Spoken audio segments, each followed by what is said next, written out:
everybody and welcome back to another video on my channel. I just spit food out of my mouth. I'm disgusting.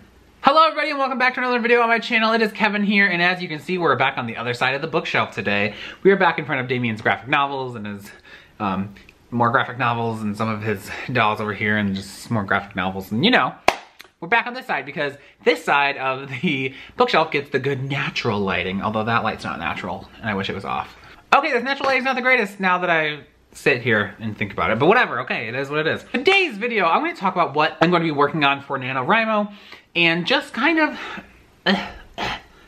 there's always cat hair in my mouth, okay? If you have a cat, you probably understand this, the cat hair is just everywhere. And just kind of what I'm gonna be working on for the rest of the year. I did do an end of the year goal video that went up on Sunday, and if you haven't watched that yet, you are a traitor to me. I'll link it above, go watch it, otherwise you're dead to me. I kind of hinted what I was gonna be working on in that video, but I didn't want to say it because I want to do a whole video. The NaNoWriMo website says that you should announce what you're working on. And I thought that was a great idea. And then I watched Kate Kavanaugh's video and she did it and I was like, well, now everybody's gonna think I'm just doing a Kate Kavanaugh, which is fine, because she's cool, she's awesome, but I wasn't doing a Kate Kavanaugh, I was doing a NaNoWriMo. But it's cool.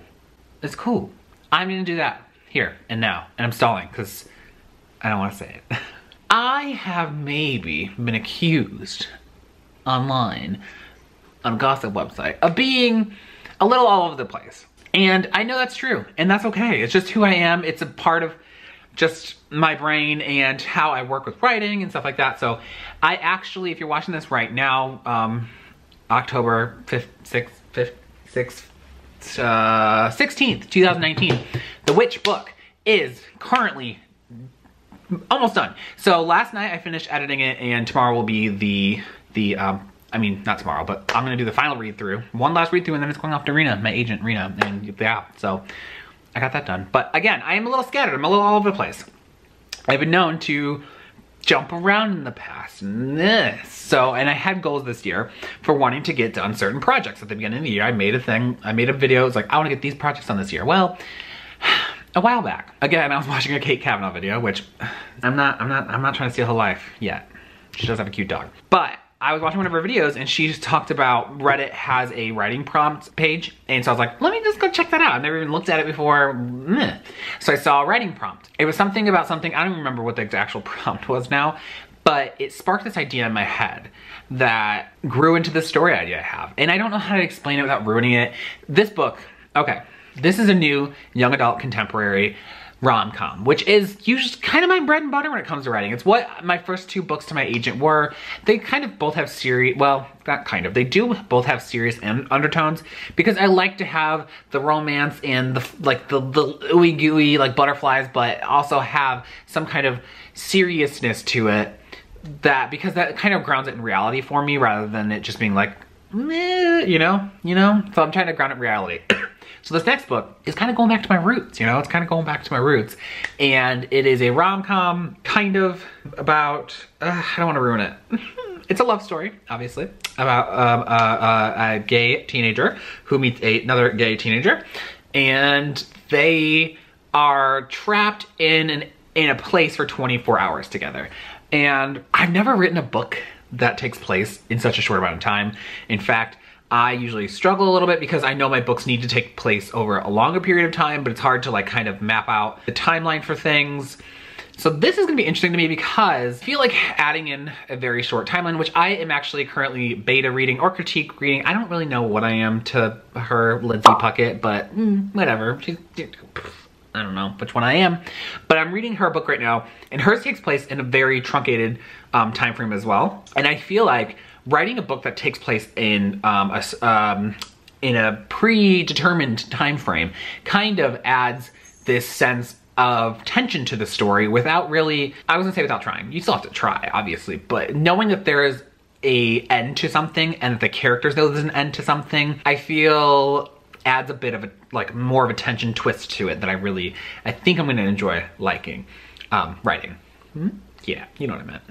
And, sorry, I'm still sick. Still dealing with my kidney stone. I then developed a cold. It's really cool. It's all the cool kids are doing it, along with peeing their pants. I don't know, I'm really excited for this book because I have been working on the witch book for so long, on and off, and then I did have the French Money Pit book in there, which I'm not giving up on. I still plan on finishing that book, but I think at the time I was like mentally scattered, and so the story was kind of scattered. I need to go back through it using the Save the Cat method and replot that book, and I think that doing that will really help out, because it helped out with the French book. So, I mean, the witch book. So I think it'll help with the French book. But I am going to be using the Save the Cat book for, on this book. I don't know what I'm saying. I'm going to be using the Save the Cat outline method on this. And I think it'll be interesting because I know, like I said, Lindsay Puckett is writing one that takes place in a truncated time. I believe hers is 24 hours as well. And then also, KevinTheWriter talked about how one of her new adult romances, I believe, takes place in 24 hours as well. And I really like that. I just like the idea of this short and quick story that feels so like stressful and impactful, because something that I find interesting is people often talk about these big things that happen in their lives, like graduating college and getting a new job. And it's interesting to me to think that something so, I won't say small, but something that can take place in, 12 hours can completely change your life and change the trajectory of where it's going, who you are as a person, things like that. Kind of want to delve into that a little bit. The story's going to be, I guess, about who you are and how quickly that can change and who you are afterwards. Does that make sense? I hope. Because I guess an elevator pitch would be... No, I can't give anything away yet. I can't give anything away yet. Both the main character and the love interest will start to have feelings for each other while helping each other in their personal lives.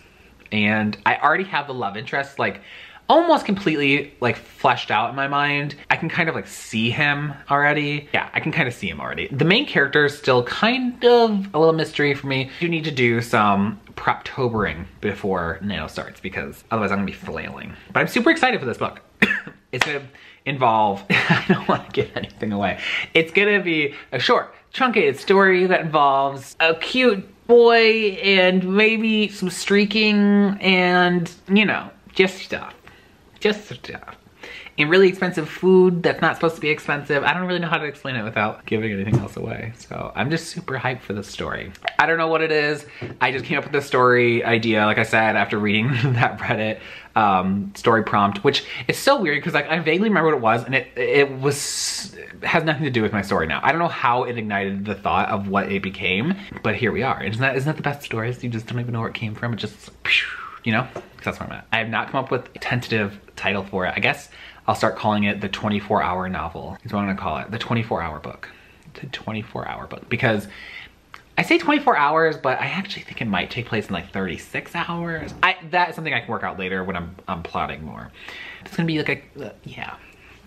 And I'm really excited because I'm currently listening to Hot Dog Girl, and what it made me realize while I was listening to it at work today is that I really, as much as I love fantasy books and urban fantasy, I guess, I love all kinds of books, but their contemporaries do hold a special place in my heart, both reading and writing, and I've recently realized that contemporaries don't hold my interest as much. Excuse you? Oh, it was Lindsay Puckett liking a tweet of mine. Speak of the devil and she shall appear. I've been having trouble with contemporaries keeping my focus. Not that I don't like them, but I don't know what it is. And I don't think this is anything to do with just contemporaries either, because I feel like I'm also having, well, my memory card ran out of room, so I deleted some stuff. We're good now. But it's not just contemporaries, but books in general have been struggling to keep my attention. I will say the exceptions to this are Game of Thrones, but again, I talked about this in one of my other videos. I think that the reason why I'm so invested in this book so early on is because I watched the show and it did get me invested in the characters, so I care about them already. I said this before and I still will always wonder it. I wonder if I went into this book not having watched the show, if I would care as much and be as invested. I don't know. That's something I'll never be able to answer, but I do really enjoy that. So that is keeping my interest. I think it is a very long book, so it feels like it's taking forever. Coming full circle though, I started listening to Hot Dog Girl and it almost immediately caught my interest. I don't know what it is about it. It's the writing style or just like the scenario. I like the idea of like this dying theme park. It just drew me in immediately, and it kind of, I already had this idea that I wanted to write this contemporary for NaNoWriMo, and then that just kind of solidified it for me, that I was like, oh, okay, like, I miss writing contemporary. Well, now, will this mean that I'm only gonna write contemporaries from now on? No, because I still love other things, and I still plan on writing my adult fantasy, and, you know, I have so many ideas that aren't contemporary, but for now we're going back to our roots. I'm just really excited because it's gonna have airport food and a cute Jewish boy and streaking and security guards, and yeah, it's gonna be exciting. It's gonna be an exciting book, I hope, and a lot of tension and hopefully a lot of kissing. I don't know if it's gonna be a lot of kissing. Like the situation, I feel like, how fast can you fall for a boy that you're gonna kiss him if it's only 24 hours long, you know? Like, do you spend a whole hour making out? I don't know. What do you guys think? Comment below, let me know. This is kind of my announcement video. I'm sorry that I wasn't really descriptive yet. I was going to do the right work in progress tag to actually talk about this book, but because I haven't written it yet or really brainstormed a lot of it yet, because I wanted to wait until I was done with the witch book, I don't really I was like looking at the questions and I don't have answers to a lot of them yet. So I think I'm actually going to use those questions to help me plan it out too. So that's interesting. So if you're ever struggling, you can look at the work in progress tags and see the work in progress tag questions and see what kinds of questions people would ask you. It really helped, surprisingly. Wasn't expecting it. Sorry if this is a little vague, but I'm working on the 24-hour book. And if you want to have some sneak peeks, I'm sure in my live, the live shows on my channel and my sister Laura's channel, I will let some stuff slip. So watch those if you want to know more. Okay, my camera battery is dying, so if you like this video, go ahead and hit the like button below. If you love the video, go ahead and hit the subscribe button below. And my NaNoWriMo username will be in below if you want to add me as a buddy. And until the next video, I will see you guys later. Goodbye!